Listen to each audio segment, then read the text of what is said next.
Vážení priatelia, ja som veľmi rád, že téma novinári a akože novinári v úvodzovkách vás zaujala a reagovali ste množstvom mailov, príspevkov a rôznych odkazov.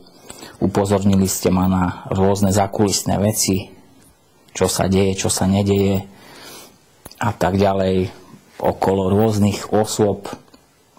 Nebudem to teraz zverejňovať, nemám teraz to na jazyku, takže som veľmi rád, že ste reagovali a že ste rozdelili tak ako ja.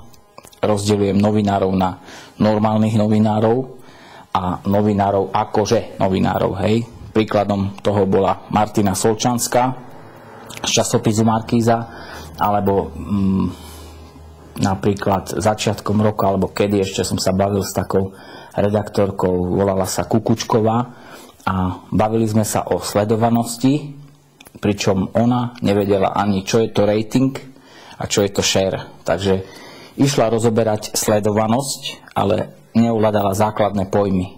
Potom mi nechala odkaz, že ona už je v inej rubrike, potom už je v inej rubrike a potom už je úplne niekde inde. Takže zrejme pokračovala proste jedno miesto za druhým a tak ďalej, jedno oddelenie za druhým, všetko asi zmakla. Čiže toto je taký príklad novinárky, akože novinárky, hej, pretože mala by písať o tom potom, že aké je vonku počasie a že z červeného kohutíka ide teplá voda a z modrého kohutíka ide studená voda. Toto sú najkrajšie články, nikomu tým sa proste nejakým spôsobom, to je pravda a je to reálne, je to tak napísané. Ešte môže sa tam dopísať, že ten kohutík pustila Studenková alebo Kramar a už je to krásne, dá sa tam fotečka, piarik, krásny. Čiže, ale nechcel som o tom rozprávať. Chcel som rozprávať o tom, že zareagovali ste v hojnom počte. Pýtate sa na to vlastne, že prečo ten článok vznikol a že čo je na tom pravdy, že je zaregistrovaná značka a tak ďalej, takže toto vám chcem vysvetliť. Takže Nora si zaregistrovala značku norafashion.sk alebo doménu, na ktorej teraz do konca roka vypredáva svoj šatník. Hej. Dajme tomu názov bazár. Jednoducho bazár, veci, ktoré má, sú to skutočne zaujímavé stránky.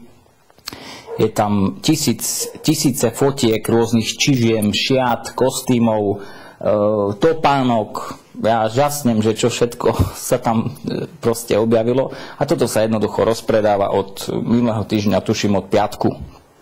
Takže Nora Fashion alebo norafashion.sk, to je tá značka do konca roka ako doména, ale pripravuje sa aj módna kolekcia, kde Nora sa predstaví ako módna návrhárka, že bude Nora Mojsejová Fashion, samostatná značka. Niekedy od septembra, októbra sa začnú sa šiť kolekcie, myslím, že jarné alebo zimné, neviem teraz, ale zrejme jarné, pretože značka sa predstaví až budúci rok.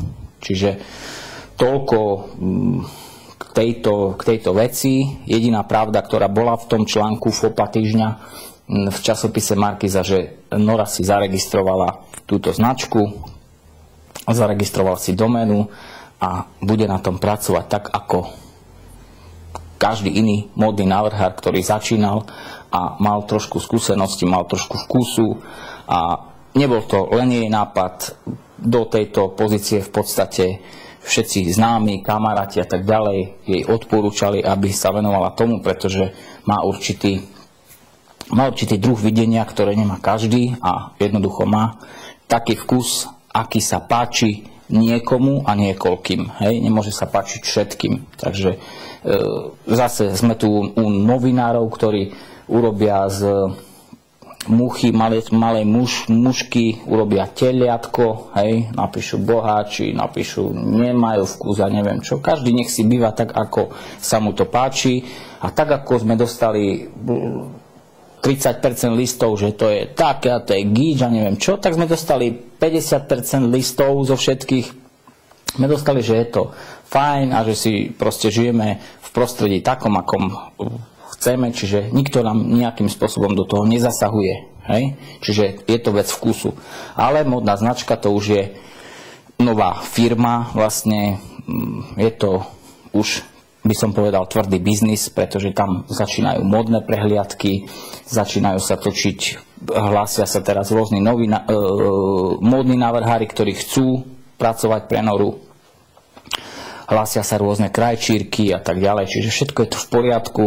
Jediná vec nás netrapí a to je obrovská reklama, pretože stačí povedať meno Nora Mojsejová a je to všetkým jasné. Čiže toto nás obchádza, toto nemusíme sa nikomu prosiť, ani nemusíme žiadať o, neviem, nejaké mega veľké billboardy alebo čo. Čiže toto máme preskočené.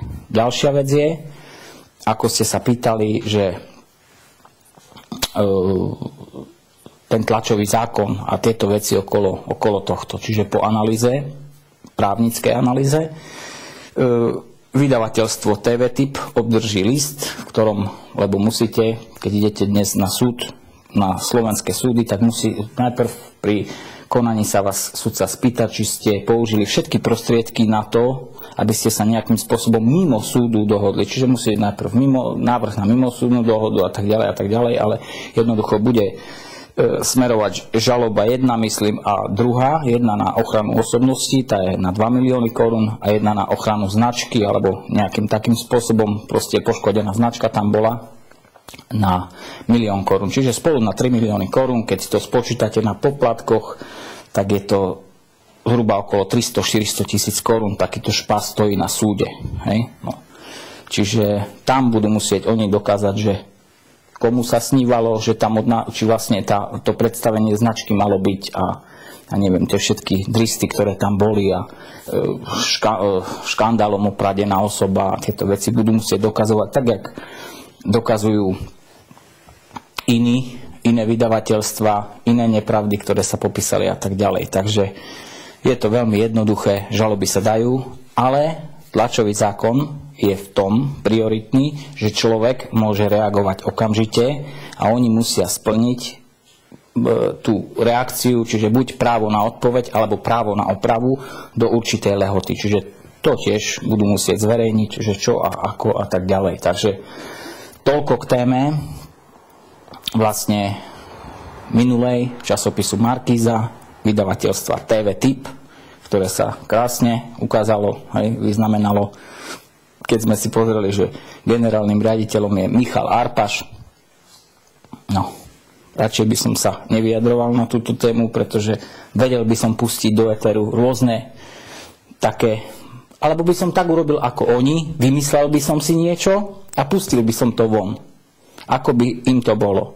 Ale mám v sebe nejakú česť, hrdosť a jednoducho takéto veci neurobím. Hej? Pretože najlepšie by bolo vymyslieť si niečo na Miriam Žiakovú, hej, na šéfredaktorku alebo na Michala Arpaša, nejakú totálnu sprostosť, blbosť, hej, a pustiť to von. Ako by reagovali? Pretože by zažili to, čo sme zažili my. Takže toto my opomenieme, samozrejme budeme sa pohybovať v intenciách zákona, sú určité hranice a tak ďalej. Takže toľko k tejto téme, som rád, že vás to zaujalo a budeme naďalej sledovať, čo sa bude v tomto prípade diať. Takže majte sa pekne a kliknite si na norafashion.sk. Určite si tam nájde každý, alebo každá, pretože je to zatiaľ pre ženy, každá si tam nájde to svoje, či čižmy, či topánky, či šaty, či kostýmy, tisíce fotiek. Takto bazár, ja si myslím, nemá období na Slovensku a ešte asi ani nebol.